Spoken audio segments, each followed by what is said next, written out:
Hello विद्यार्थियों, आपने ये एनसीईआरटी का केमिस्ट्री 12th का थर्ड लेसन है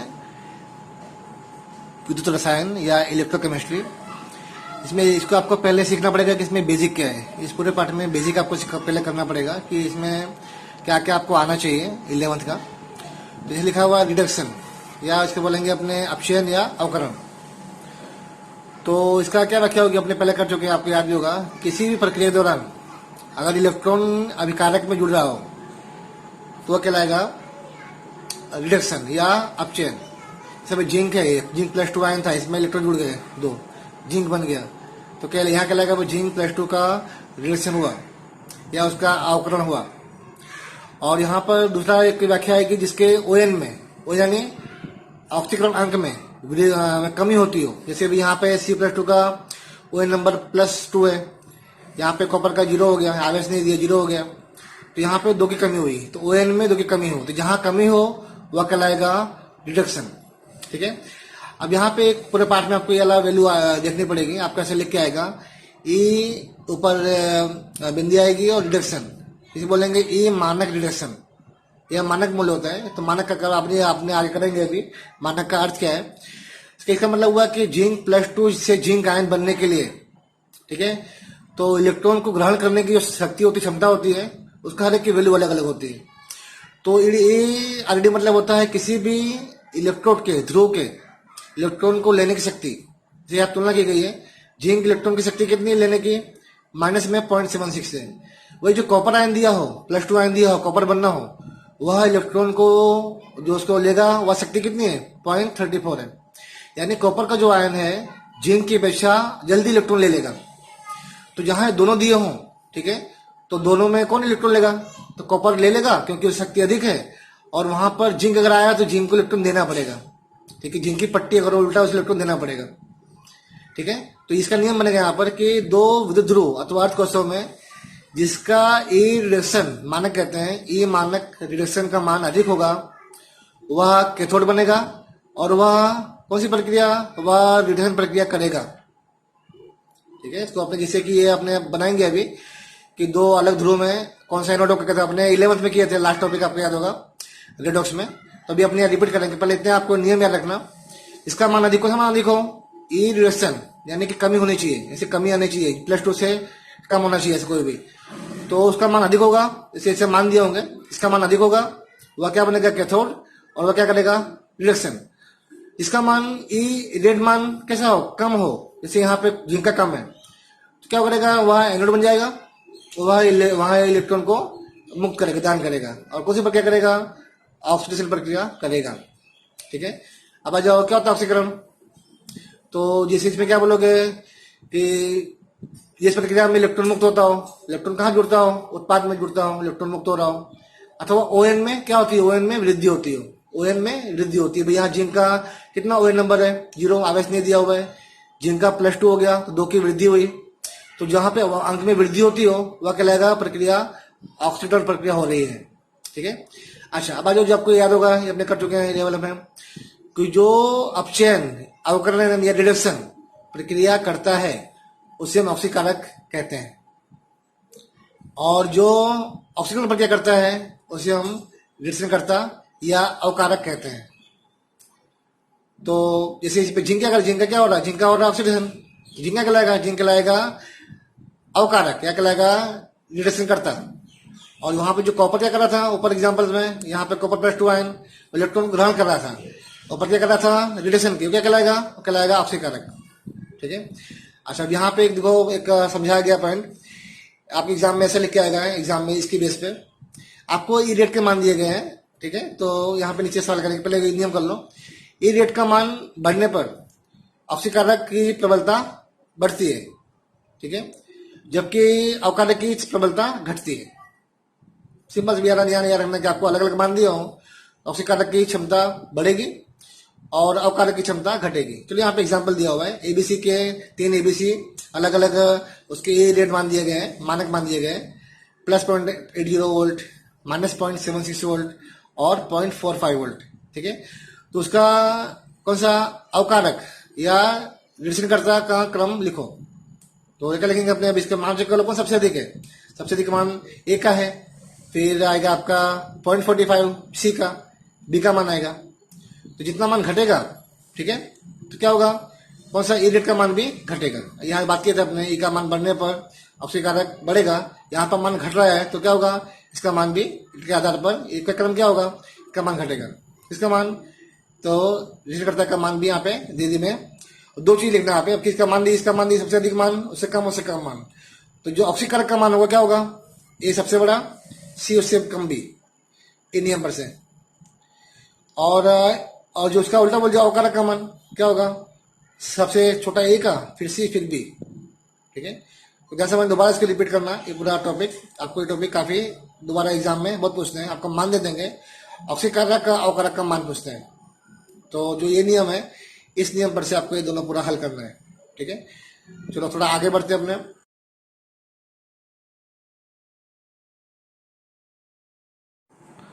चलो अपने आज अब आगे बढ़ते हैं। तो जो पार्ट 3 है उसका जो पहला मेन क्वेश्चन शुरू होगा, वो तो अपने पहले जो पढ़े वो पूरा बेसिक था। अब इसका शुरू होगा पहला क्वेश्चन, डेनियल सेल या गैल्वेनी सेल या वोल्टी सेल के संबंध में निम्न तथ्यों क्या स्पष्ट करो या इसको हल करो या समझाओ। एग्जाम में पूरा नहीं आने वाला है, आपको अलग टॉपिक आएंगे, तो यहाँ मैंने अलग टॉपिक लिखे हुए, मुझे लिखा भाई इसका सिद्धांत लिखो, इसकी रचना लिखो, तो 2 हो गए, 2 नंबर में आ गया। इससे अपने अलग अलग क्वेश्चन है, अपने इसको हल करेंगे, हर एक का मतलब क्या है, कैसे लिखना है। तो पहले लिखा चलो भाई इसका सिद्धांत लिखो, क्या बोलोगे, सिद्धांत इसका कि रेडोस प्रक्रिया से उत्पन्न रासायनिक ऊर्जा का विद्युत ऊर्जा में रूपांतर करती है। तो जो भी यहाँ पे प्रक्रिया होंगी वो कैसी ऊर्जा होगी, रासायनिक ऊर्जा, उससे हमको यहाँ पे इलेक्ट्रिक मिलेगी, उसका इलेक्ट्रिक का प्रवाह मिलेगा, वो कहलाएगी विद्युत ऊर्जा, ठीक है। अब लिखा है कि उसकी रचना समझाओ, तो उसका संकेत में लिखो, तो ये सब 2 बीकर बनाओगे, ठीक है। बीकर में पट्टी लेगी, जिंक की पट्टी एनोड, कॉपर की कैथोड, या माइनस ध्रुव या प्लस ध्रुव, ठीक है। यहाँ पे किसका विलयन रहेगा, जिंक सल्फेट का विलयन रहेगा, यहाँ पर कॉपर सल्फेट का विलयन रहेगा, बीच में जोड़ा गया है, इसको बोलेंगे लमर सेतु। और यहाँ पर जो इलेक्ट्रिक का प्रवाह दिखाओगे यहाँ से यहाँ, ठीक है, एनोड से कैथोड की ओर, और जो विद्युत धारा का प्रवाह दिखाओगे उल्टा, कैथोड से एनोड की ओर, ठीक है। तो बोले आपका पूरा इसको दर्शाएंगे, तो इसका एग्जाम में 1 नंबर होता है कि दर्शाओ। अपने ये पूरा 11th में कर चुके हैं, आपको याद होगा, तो अपने रिपीट करना है यहाँ पर, तो आपको ये पूरा बना देना है। इसको बोलते हैं डेनियल सेल या कहलाता है यह गैल्वेनी सेल। चलो आगे देखते हैं अपने। चलो इसको लिखो संकेत में, जब सेल पूरा है इसको संकेत में लिखो। तो क्या करेंगे अपने भाई, यहाँ किसकी पट्टी थी, जिंक की पट्टी थी, लेकिन संकेत में जिंक सॉलिड, ठीक है। बगल में किसका विलयन है, बोलेंगे जिंक सल्फेट के, लिखो यहाँ पर एक लाइन खींच के, जिंक सल्फेट का एक्वस विलयन, या बोलोगे 1 मोलर, लिखना पड़ेगा आपको, 1 मोलर सांद्रता उसकी होती है। इसको बोलते हैं मानक कोष, मानक कोष में तापमान 298 होगा, इसका 1 मोलर सांद्रता होगी। और यहाँ पे इसको बोलेंगे लवण सेतु, जैसे यहाँ पे 2 लाइन जो बीच में जोड़ा गया है आपस में, इसे कहेंगे अपने लवण सेतु। तो लवण सेतु से जोड़ा गया कोष, अभी ये लवण सेतु आ गया 2 लाइन, ये क्या दर्शाता है, लवण सेतु। अब आ जाओ अगले पॉइंट, कौन से विलयन है, विलयन दिया गया है कॉपर सल्फेट का विलयन। ये जो विलयन है कॉपर सल्फेट है, लिख दो, एक्वस है, जली विलयन है, और सांद्रता 1 मोलर होती है, मानक है। और यहाँ पर कॉपर की पट्टी आएगी, कॉपर की पट्टी, ये बोलेंगे धन ध्रुव, कला के कैथोड। इसे कहते हैं अपने मानक ध्रुव, यानी कि तापमान 298, सांद्रता 1 मोलर, ठीक है। और अगर गैस दियो तो दाब 1 वातावरण, बिना गैस नहीं है तो गैस की बात नहीं करेंगे अपने, इसे करेंगे अपने, इसे अपने पूरा बना के दर्शाएंगे। आप लोग ऐसा कर सकते हैं। इसके अलावा चलो जिंक SO4 है, खाली लिख दो जिंक +2 आयन, यहाँ पे कॉपर सल्फेट है, लिख दो कॉपर +2 आयन, तो भी चलेगा। तो ये आपका होगा माइनस, ये प्लस, ठीक है, एनोड कैथोड। आपके एग्जाम में 1 नंबर में अलग से आता है, तो आपको पूरा ये तैयार करना है, ठीक है। चलो आगे बढ़ते हैं अपने इसका अगला पॉइंट। चलो आगे लिख के आया है कि डेनियल सेल में, डेनियल कोष में इलेक्ट्रोड और उसका चिन्ह दर्शाओ। तो सिंपल सी बात है, देखो यहाँ पे इलेक्ट्रोड में कैसे नक्की करेंगे अपने, जिस ध्रुव पर कौन सी प्रक्रिया होती हो, जिस इलेक्ट्रोड पर या अर्थ कोष में ऑक्सीकरण प्रक्रिया हो वह कहलाएगा एनोड। यहाँ पे जिंक की प्रक्रिया, जिंक का ई रेट का मान कम होता है, वह एनोड बना हुआ है। कॉपर का ई रेट का मान है ना, ई रेडिएशन का मान अधिक होता है, वह कैथोड बना हुआ है। तो यहाँ कौन सी प्रक्रिया होगी, ऑक्सीकरण की, या कहलाएगा एनोड। ये प्रक्रिया होगी रेडिएशन की, इसका मान ई रेट अधिक है, अपने भी पहले शुरुआत में बात किए थे, इसका मान 0.34 है, इसका मान 0.76 है। यहाँ इलेक्ट्रॉन कौन लेगा, कैथोड लेगा।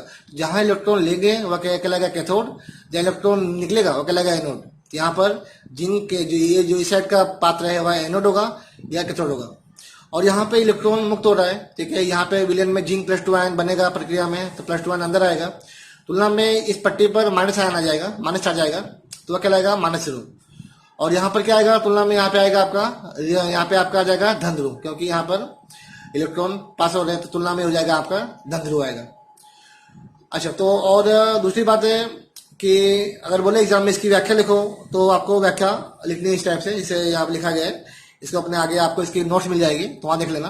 पर समझना मैंने क्या है कि जिस पात्र में ऑक्सीकरण वह एनोड, जिस पात्र में रिडक्शन हुआ कैथोड।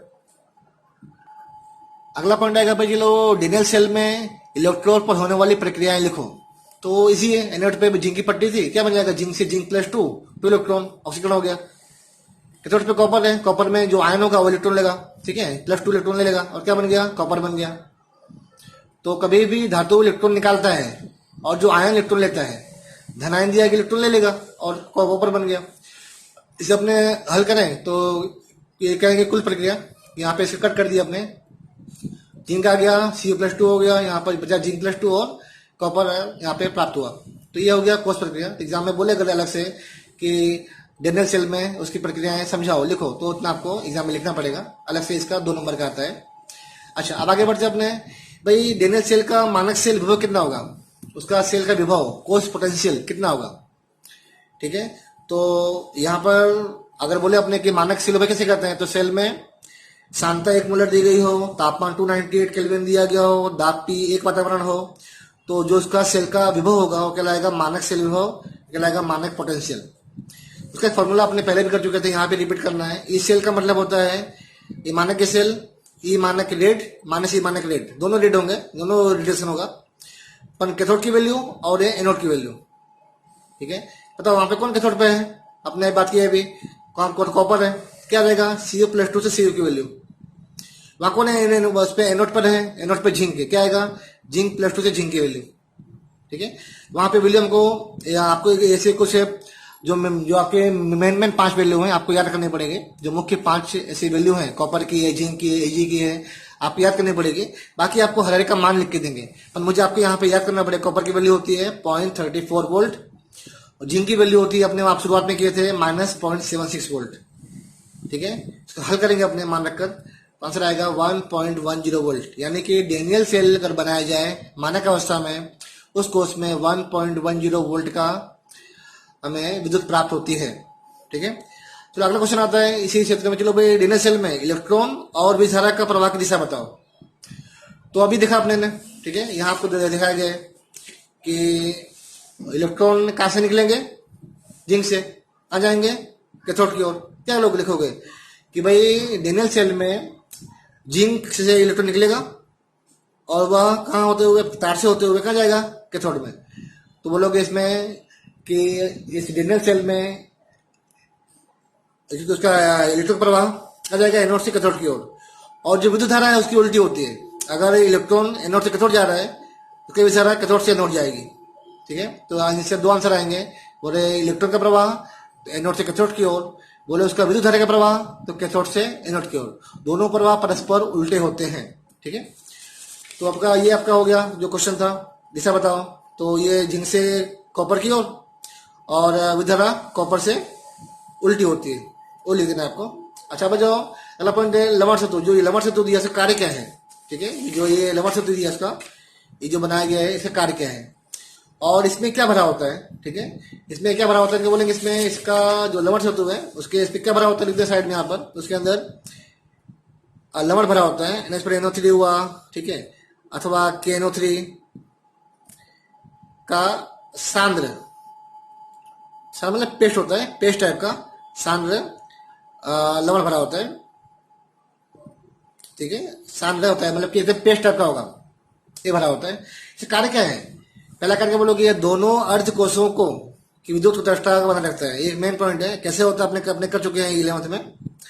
दो तरफ जो आवेश ध्यान देता, कैसा आवेश, जैसे भाई जिंक से जिंक +2 बना तो वहां +2 आवेश आ गया, और वहां कॉपर +2 पर क्या कर रहा है, तो वहां पे कॉपर +2 कम हो जा रहा है। खाली इतना भी बोलना है एग्जाम में, 1 नंबर में एग्जाम में खाली इतना आएगा, जिसमें कार्य क्या है, खाली आपको इतना बोलना है, या दोनों अर्ध सेलों में विद्युत तटस्थता बनाए रखती है। कौन, अर्ध सेल, सॉरी लवण सेतु। दूसरा पॉइंट, विद्युत प्रवाह का वहन अगर आयन कर रहा है, क्या करेगा आयन? जैसे कि आयन कैथोड से एनोड करता है, और जो इलेक्ट्रॉन क्या करता था बाहर बाहर जो तार लगा हुआ है उसे करता था। देखो यहाँ समझ लो फिर से एक बार, जो लवण सेतु है, यहाँ से जो नेगेटिव आयन निकल के यहाँ से यहाँ आते हैं, जैसे ये यहाँ पे G+2 बना, यहाँ पे नेगेटिव आयन आ गया तो दोनों तटस्थ हो गए।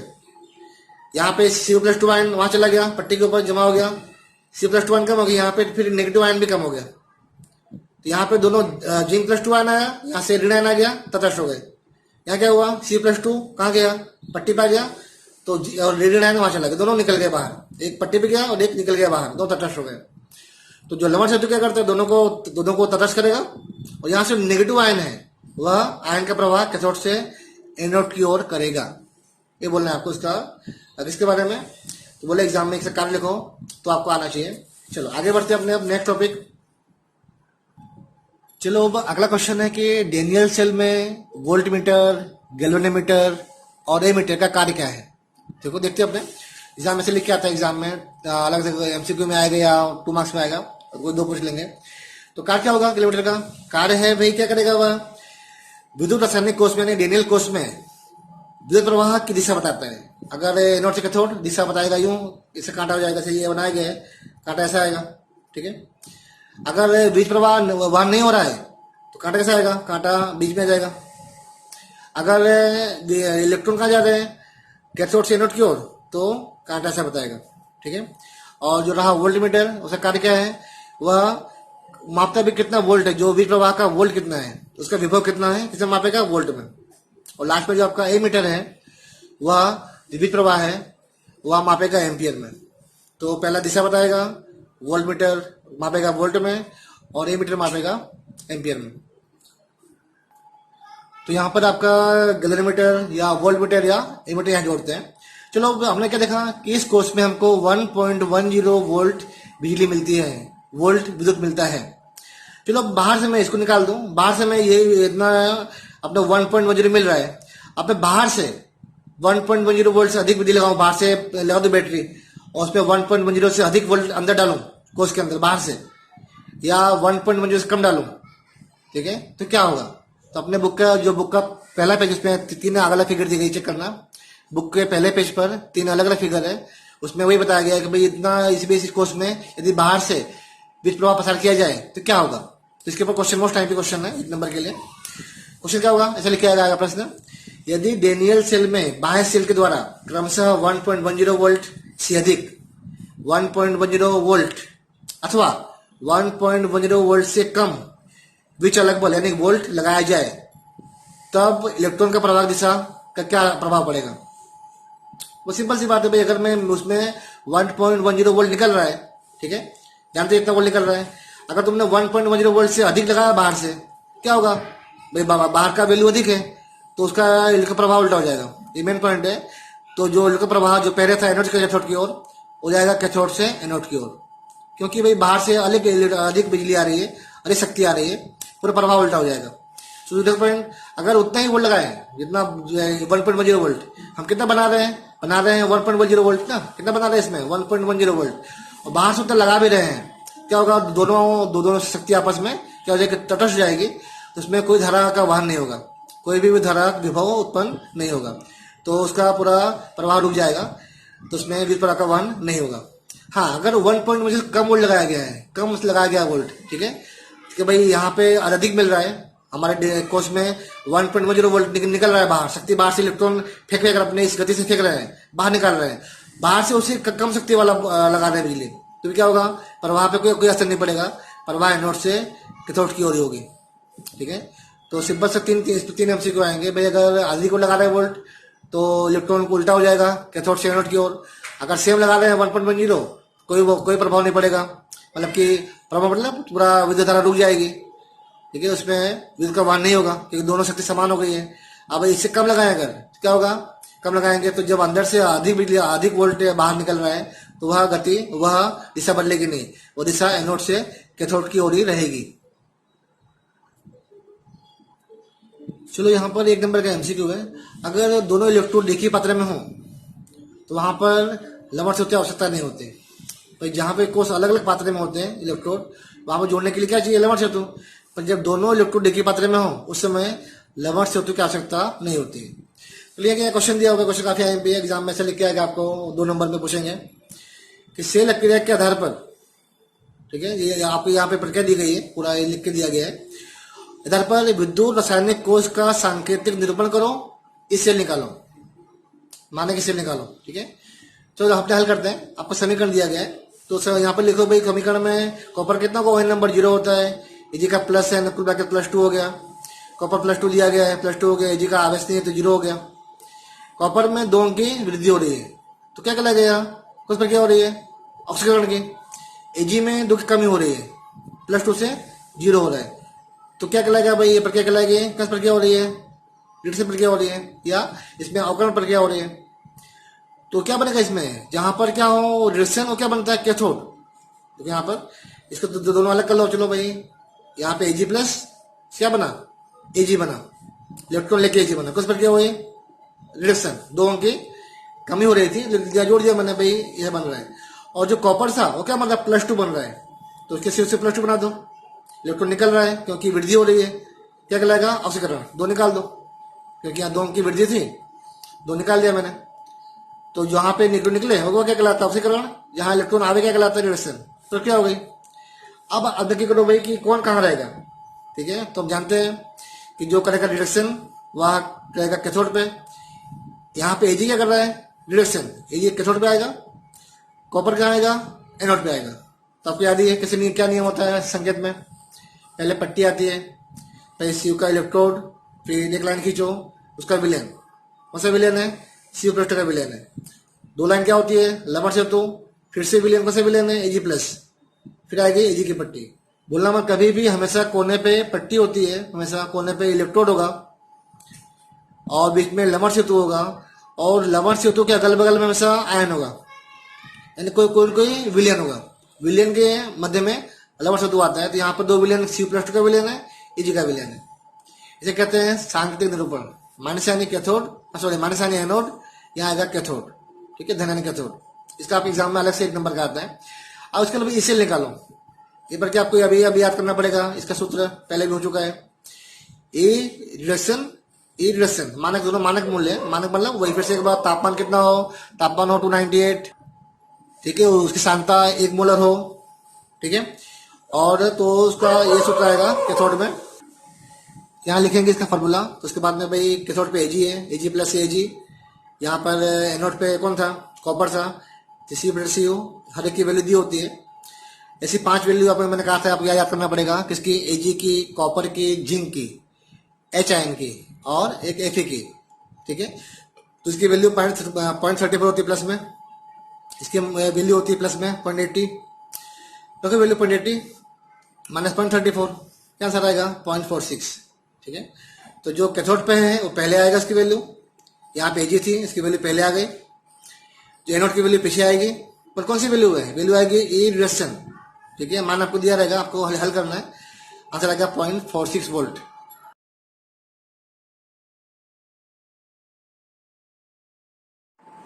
चलिए, एग्जाम में एक सवाल ऐसा आता है, आपको ऐसे मान दिए रहेंगे 2, और बोलेंगे इस मान के आधार पर विद्युत रासायनिक कोश का या विद्युत सेल का सांकेतिक निरूपण करो। नंबर 2 बोलेंगे इलेक्ट्रोड की प्रक्रियाएं लिखो, और 3 बोलेंगे मानक कोश विभव प्राप्त करो। कैसे अपना हल करेंगे, देखते समस्या पर आ जाओ। यहाँ हमको 2 मान दिए गए हैं, केवल कौन सा मान दिया गया है, मान दिया गया है +3 से कम हो रहा है ना, बोलेंगे ये कमी आ रही है, कमी आ रहा है वही नंबर में, कहेगा भाई ये मान कहलाता है किसका, अवकरण का, रिडक्शन का मान। ये दिया हुआ है ई रेड दिया हुआ है, ए भी ई रेड दिया हुआ है, यानी रिडक्शन। अब 2 मान किसका मान अधिक है, भाई ये बहुत माइनस है, कम माइनस है, तो ये मान अधिक हो गया। यहाँ पर एल का मान अधिक दिया हुआ है, किसके अपेक्षा, एमजी के अपेक्षा, इसलिए ये क्या बनेगा, अधिक मान वाला कैथोड, वह इलेक्ट्रॉन जल्दी ले लेगा। ये क्या बनेगा, एनोड, वो इलेक्ट्रॉन देगा। ठीक है, दोनों में जिसका मान अधिक हो वह कैथोड, वह क्या करेगा, रिडक्शन, क्या करेगा, ऑक्सीडेशन। तो इसको हल करो, चलो लिखो पहला आंसर, भाई जो ये पट्टी कहाँ जाएगी, एनोड पे आएगी, ये कहाँ पे आएगी, कैथोड पे आएगी। तो नियम क्या था, पहले पट्टी आती है, पट्टी किसकी है, एमजी की पट्टी है, फिर उसका विलयन आएगा +2 विलयन, फिर आएगा लवण सेतु, फिर उसके बाद फिर से विलयन, यानी कि लवण सेतु के अगल बगल में हमेशा विलयन होना चाहिए, आयन चाहिए, लास्ट में पट्टी आ गई। तो भाई दो पट्टी कोने में इलेक्ट्रोड, ये ऋण ध्रुव यानी कि एनोड, यहाँ पे धन ध्रुव कैथोड, वन मोलर यानी कि मानक कोष हो गया। तो अपने पहला आंसर आ गया। अब लिखा है कि इसकी प्रक्रियाएं लिखो। और जो प्रक्रिया देखो, क्या बोलोगे प्रक्रियाओं में, एनोड पर कुछ प्रक्रिया होती है ऑक्सीडेशन की। यहाँ पे एमजी से क्या बनेगा, +2 बनेगा, वृद्धि होनी चाहिए। कर दो भाई, वृद्धि हो रही है, एमजी से +2 वृद्धि हो गई। इलेक्ट्रॉन निकलना चाहिए ऑक्सीडेशन में, इलेक्ट्रॉन निकाल दो, 2 निकालोगे ना, +2 हो तो 2 निकाल दो, ठीक है। अच्छा, कैथोड पे इलेक्ट्रॉन लेना है भाई, लेना मतलब कौन लेगा, दोनों में से एल लेगा ना। तो एल प्लस टी क्या बन गया, एल बन गया। तो एल प्लस टी क्या बन गया, एल बन गया। कितना इलेक्ट्रॉन लेगा, 3 लेगा, क्योंकि प्लस ही में 3 ले लेगा। अब यहाँ पे दोनों असमान आ गए, हमें इसको जोड़ना, इसमें हमें जोड़ना है। अब यहाँ गुणा करेंगे, यहाँ गुणा करेंगे 3 से, यहाँ गुणा करेंगे 2 से। तो गुणा कर दिया मैंने पूरे में, बाद में 6 हो गए, फिर मैं कट कर दिया मैंने, ठीक है। बाद में जो संख्या जो भी बच रहा है पूरा भी CMG एल्यूमिनियम जो बच रहा है उसको मैंने लिख दिया। एक लाएगा कोष प्रक्रिया, ठीक है।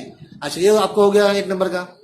और लास्ट में कोष विभव, आपको इसका मालूम सूत्र, ई सेल मानक विभव बराबर क्या होता है, ई रेड माइनस ई रेड। कहाँ का, रिडक्शन कैथोड का और एनोड का। इसके मान दिए हुए, शुरुआत में मान दिए हुए हैं, स्टार्टिंग में से मान दिए थे, शुरुआत में ना मान दिए हैं हमको, ये मान। इसका मान देखे कैथोड का, एनोड का। देखो मान चुका भाई, कैथोड पे क्या था, एल्यूमिनियम था, उसका मान चाहिए। यहाँ पर इसका मान चाहिए एनोड पे, तो मैंने इसका मान रख दिया और -5 प्लस हल किया मैंने, इतना आंसर प्राप्त हुआ। उधर गया 0.65 वोल्ट। तो आपको इसे कुछ सवाल हल करने हैं आपको अपने आप से, और हल करके इसको भेजना है। अगर आपको ये करना आ गया तो समझ लो आपका पार्ट का जो बेसिक है आपको समझ में आ गया। अगर ये समझ नहीं आया, पूरा हल करना नहीं आ रहा है, तो आपको दोबारा रिपीट करो, फिर समझो, फिर पूरा समझो कि कौन कहाँ जाएगा, रेट क्या होता है, ये कैथोड क्या होता है, एनोड क्या होता है, कैसे रखते हैं वैल्यू, कैसे मान निकालते हैं। आपको इतना आना चाहिए। क्या क्या आना चाहिए, संकेत में लिखना आना चाहिए, उसकी प्रक्रिया आनी चाहिए लिखना, बाद में इसे निकालना आना चाहिए। तो आगे सवाल करने में काफी आसानी होगी। चलो आपको खुद ट्राई करना है। यहाँ से कीमत दी गई है, सबका मान दिया हुआ है, सबका मान लिख कर दिया हुआ है। और क्या निकालना है मुझे, ये 3 सवाल अलग अलग है।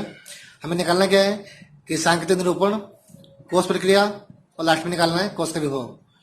तो सोल्व करके अपने आप करो, इसका आंसर ट्राई करो और मुझे भेजो, देखते कितना आपको आता है। अगर इतना आपको करना आ गया तो समझ लो आपको पार्ट का जो बेसिक है वो समझ में आ गया।